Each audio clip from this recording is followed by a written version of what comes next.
I've lived on my family's farm for years, taking over after my father passed. It's quiet, secluded, and peaceful. At least, it used to be. A few months ago, I started hearing noises coming from the old barn at night. Low growls, shuffling, and sometimes something that almost sounded human. At first, I chalked it up to stray animals, coyotes, maybe a raccoon, but the sounds became stranger. Sometimes I'd hear heavy breathing or the unmistakable creak of the barn door shifting, even though I always made sure to lock it. One night, I decided to investigate. Armed with my flashlight and an old rifle, I made my way across the yard, the crunch of my boots on the gravel, the only sound aside from the occasional whisper of wind through the trees. As I reached the barn, the noises stopped abruptly, like whatever was inside knew I was there. I hesitated, then slowly unlatched the door. The hinges groaned as I pushed it open. My flashlight beam swept across the stalls, illuminating nothing but old hay and farm equipment.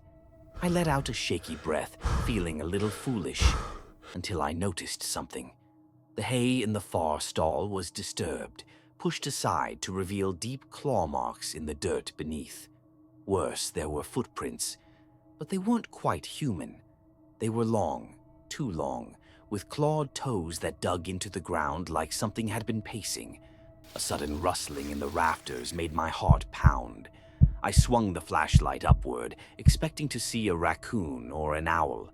Instead, a pair of glowing eyes reflected the light back at me, unblinking, watching.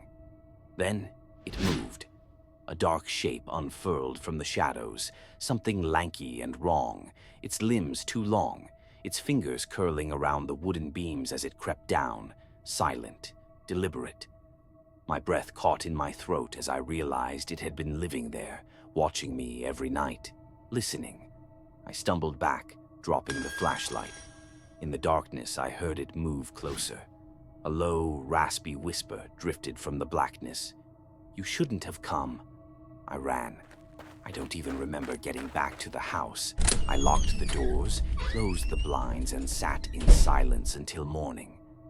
I haven't gone back to the barn since. I don't know what's in there.